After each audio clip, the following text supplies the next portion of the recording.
जब अभी क्षण भर में ये काल का ग्रास हो जाएगा, मैं पुकार कर कह देता हूँ, पर मुझे दोष नहीं देना। यदि तुम इसे बचाना चाहते हो, हमारा प्रताप, बल और क्रोध बतलाकर इसे मना कर दो। लक्ष्मण जी ने कहा, हे मुनि, आपका श्वेश आपके रहते दूसरा कौन वर्णन कर सकता है। आपने अपने ही मुंह से अपनी करनी अनेकों बार बहुत प्रकार से वर्णन की है। इतनी पर भी संतोष ना हुआ तो फिर कुछ कह डालिए। क्रोध रोककर असह दुख मत सहिए। आप वीरता का व्रत धारण करने वाले, धैर्यवान और क्षोभ रहित हैं। गाली देते शोभा नहीं पाते। सूरवीर तो युद्ध में करनी करते हैं, कहकर अपने को नहीं न जनाते।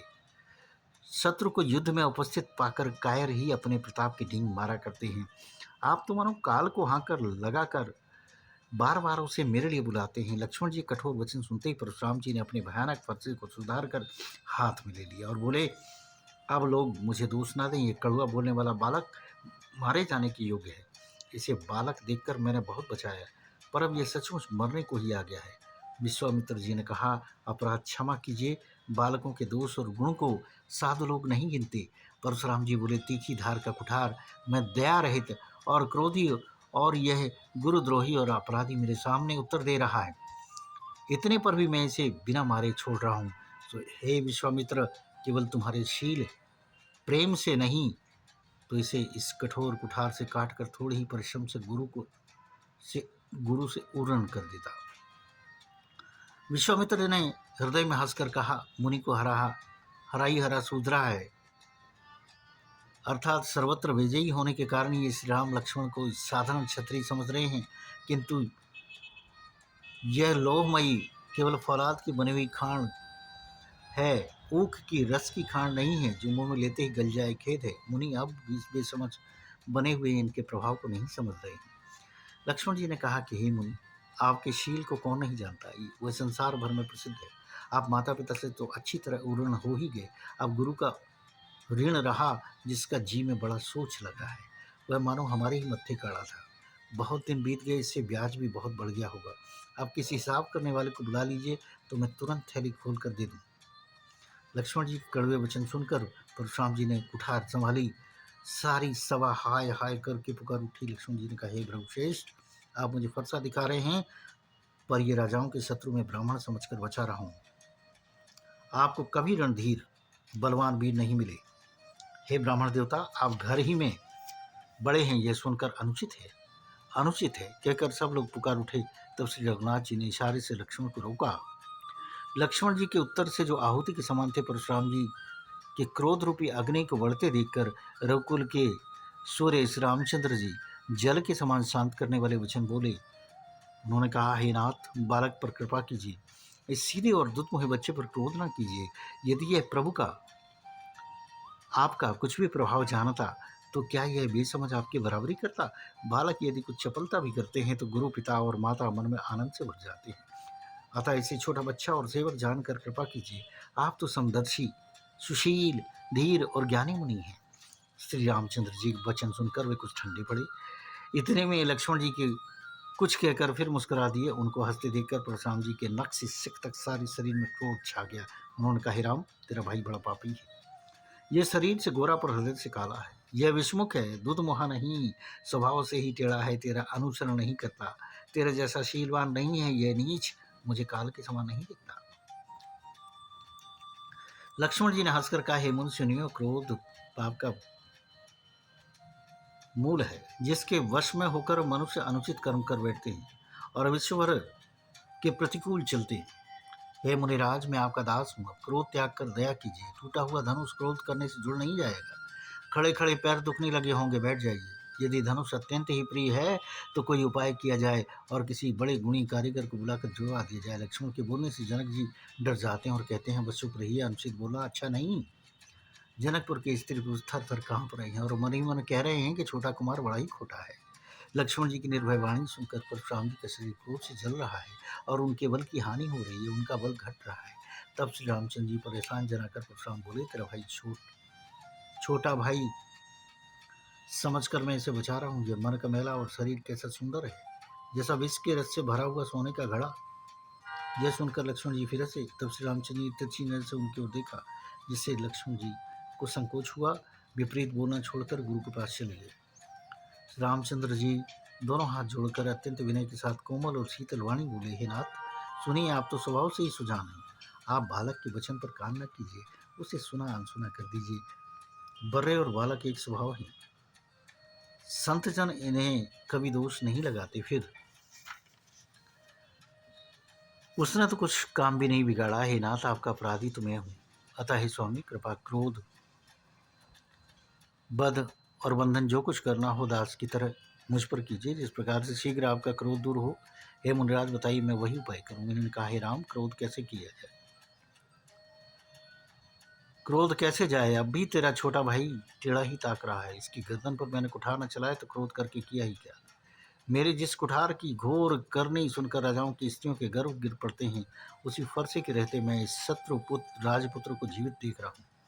हाथ चलता नहीं, क्रोध से छाती जली जाती है। राजाओं का घातक यह कुठार भी कुंठित हो गया, विधाता विपरीत हो गया, इससे मेरा स्वभाव बदल गया। नहीं तो भला मेरे हृदय में किसी समय भी कृपा कैसी?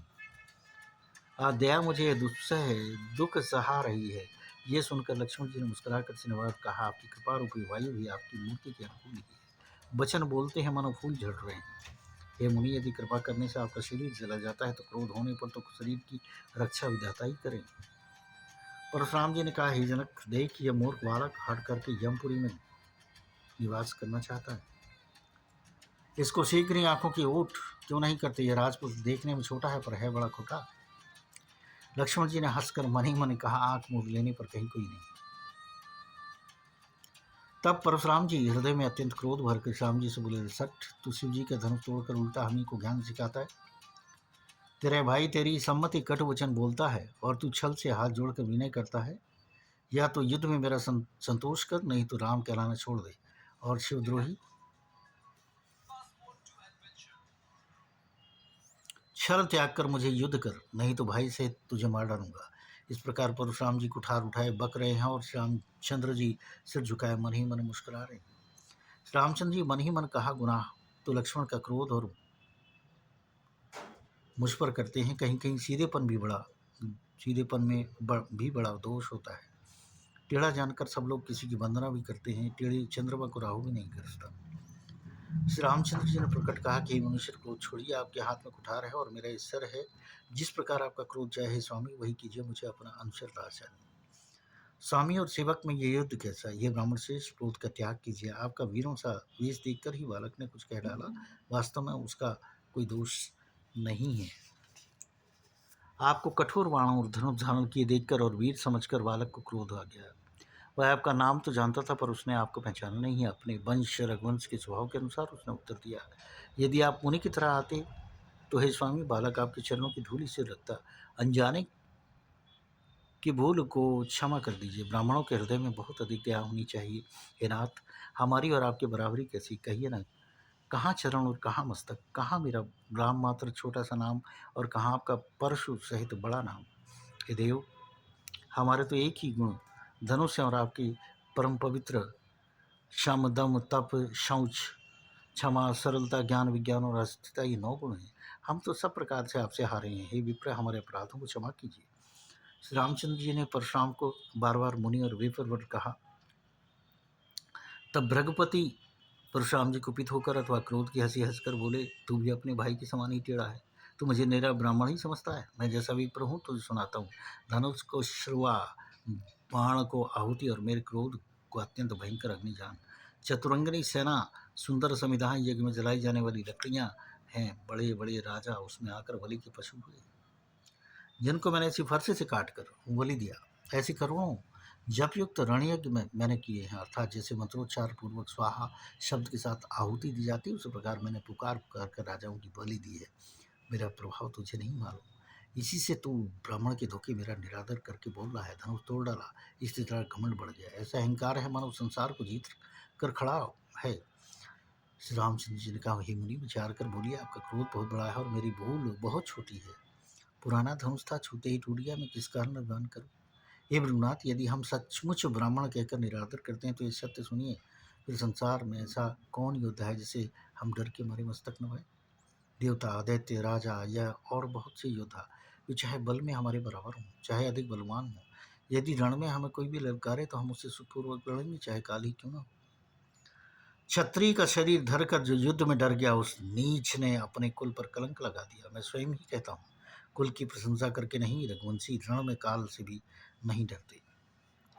ब्राह्मण की ऐसी ही प्रभुता है, जो आपसे डरता है वह सबसे निर्भय हो जाता है। वही भी आपसे डरता है। श्री रघुनाथ जी के कोमल और वैष्णव वचन सुनकर परशुराम की बुद्धि के पर्दे खुल गए। उन्होंने कहा कि हे राम, हे लक्ष्मीपति, धनुष को हाथ में अथवा लक्ष्मीपति विष्णु का धनुष लीजिए और इसे खींचिए, जिससे मेरा संदेह मिट जाए। परशुराम जी धनुष देने लगे, तब वह आप ही चला गया। तब परशुराम जी के मन में बड़ा आश्चर्य हुआ। तब उन्होंने श्री राम जी का प्रभाव जाना, जिसके कारण उनका शरीर पुलकित और प्रफुल्लित हो गया। वे हाथ जोड़कर वचन बोले, प्रेम उनके हृदय में समाता न था। हे रघुकुलपुरी कमल नयन, रघुकुलरूपी कमल वन के सूर्य, हे राक्षसों कुलरूपी घने जंगल को जलाने वाले अग्नि, आपकी जय हो। हे देवता, ब्राह्मण और गौ का हित करने वाले, आपकी जय हो। हे मद मोह क्रोध और भ्रम के हरने वाले, आपकी जय हो। हे विनय शील कृपा आदि गुणों के समुद्र और वचनों की रचना में अत्यंत चतुर, आपकी जय हो। हे सेवकों को सुख देने वाले, सब अंगों से सुंदर और शरीर में करोड़ों कामदेव की छवि धारण करने वाले, आपकी जय हो। मैं एक मुख से आपकी क्या प्रशंसा करूँ, हे महादेव के मन रूपी मानस सरोवर के हंस, आपकी जय हो। मैंने अनजाने में आपको बहुत से अनुचित वचन कहे, हे क्षमा के मंदिर दोनों भाई, मुझे क्षमा कीजिए। जय श्री राम।